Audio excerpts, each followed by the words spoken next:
about getting these smart clothes dirty, said Sally. The second, labelled manners with Maggie, was laid with a crisp white cloth.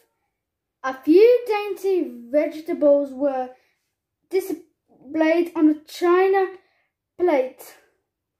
Horrid Henry suddenly felt nervous. Today was his day to be a TV star.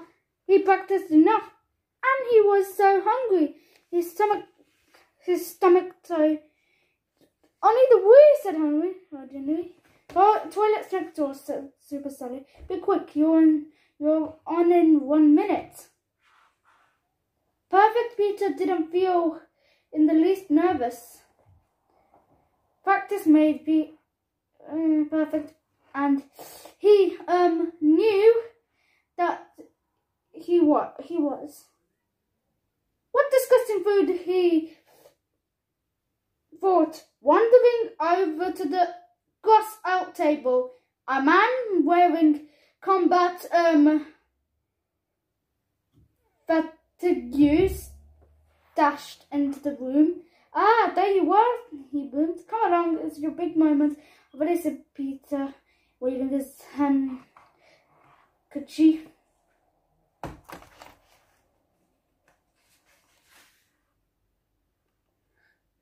The man pushed him through the door marked stage 1. Horrid Henry returned.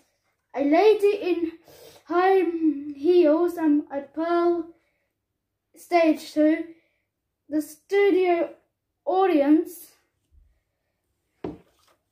exploded into applause. Henry froze. Who was that woman? Something's wrong, he thought. It was not the set of Gross Out. It was a pink and yellow kitchen, yet it looked vaguely familiar. Meanwhile, on stage 1, Perfect Peter shrank back in horror as two gigantic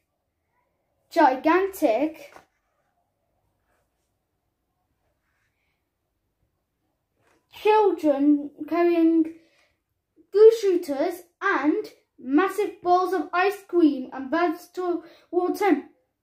A presenter, laughing like a hyena, egged them on.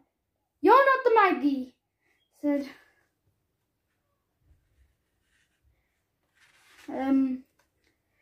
Perfect.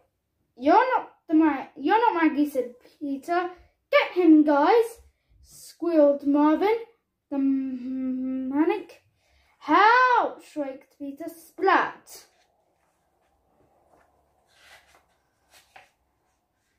Back on stage 2, Henry suddenly realised where he was. Now don't be shy, darling, said presenter, walking quickly to Henry and taking him firmly by the hand. Peter's here to show us how to fold a hanky and how to eat beautifully. It was Maggie, from Manners with Maggie. What could Henry do? He was on live TV. There were the cameras zooming in on him. If he screamed, there'd been a terrible mistake that would ruin the show. And hadn't he heard that the show must go on? Even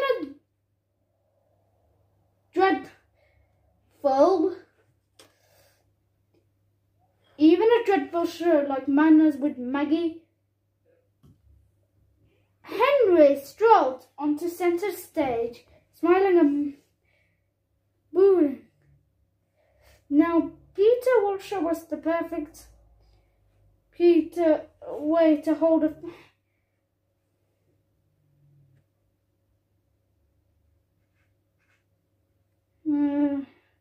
Horrid Henry felt a sneeze coming. Achoo! He sneezed, then he wiped his nose on his sleeve. Then the audience giggled. Maggie looked stunned. "The hanky," she prompted. "Oh yes," said Henry, feeling in his pockets. He removed a few crumpled wads of Asian tissue. "Here, use mine," said Maggie smoothly. Horrid Henry took the beautifully embroidered square of silky cloth and scrunched it into a ball. Then he stuffed it into his pocket. Nothing to it," said Henry. "Scrunch and stuff. But why bother with the hanky when a sleeve works so much better?" Maggie gulped. "Henry, very funny, Peter dear. We know he's only joking, don't we, children? Now we'll show the girls and boys." But Horrid Henry had noticed the table set with a chocolate cake and a large bowl of spaghetti. Yummy! And Henry hadn't eaten anything for ages. "Hey, that cake looks great!" Interrupt Henry. He dashed onto the table, dug out a nice big hunk and shoved it in his mouth. "Stop eating," hissed Maggie. "We haven't finished the hanky demonstration yet." But Henry didn't stop. "Yummy," he said, licking his finger. Maggie looked she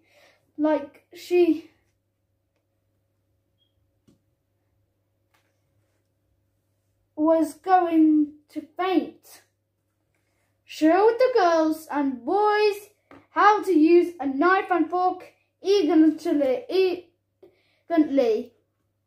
"Peter," she said with gritted teeth, "Nah, a knife and fork slows you down too much.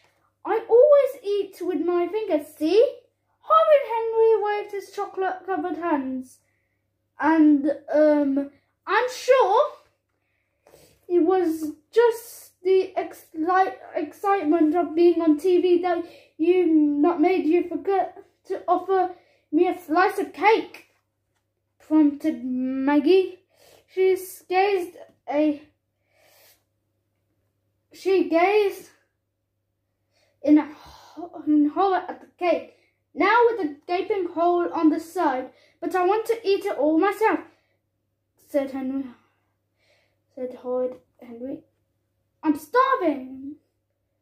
"Get your own cake. Now I'm going to teach you the proper way to eat spaghetti," said Maggie stiffly, pretending she hadn't heard. "Which we should have done first, of course, as we do not eat dessert before the main course." "I do," said Henry. "Hold your spoon in your left hand, fork in your right, pick up a teensy tiny amount of spaghetti and twirl and twirl. Let's see if my little helper can do it. I'm sure he's been practicing at home." "Course," lied Henry. "How hard could it be to twirl the spaghetti?" Henry picked up his spoon, plunked his fork into an enormous pile of spaghetti and started to twirl. The spaghetti flew round the kitchen. A few strands landed on Maggie's head.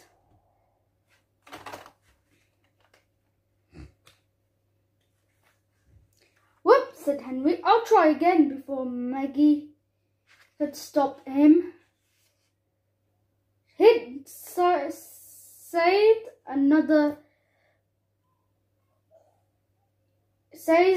another huge forkful. It keeps falling off, said Henry.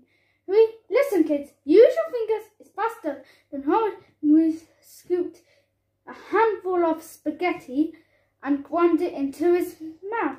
It's got good, mumbled Henry, chewing loudly with his mouth open. Stop, stop, said Maggie. Her voice rose to a polite scream. What's wrong, said Henry, trailing great strings of spaghetti out of his mouth. Suddenly Henry heard a high-pitched howl. Then Perfect Peter burst onto the set covered in green goo, followed by whooping children waving goo shooters. Maggie, save me, shrieked Peter, dropping his shooter and hurling himself into her arms. They're trying to make me eat between meals. Get away from me, you horrible child. It was the goo shooter gang at last. Better late than never, thought Henry. Yee-haw, goosh! Henry snatched Peter's goo shooter onto the table and sprayed Tapico, Tina, Tank, Thomas and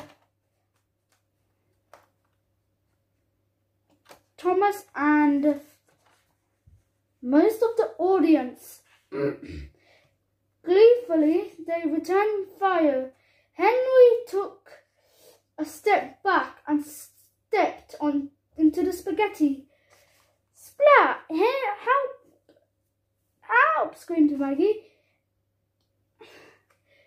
Green goo and spaghetti dropping from her face.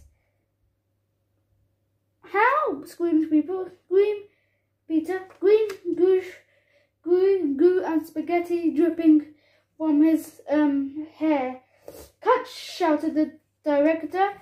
Horrid Henry was lying on the comfy black chair, flicking channels. Sit!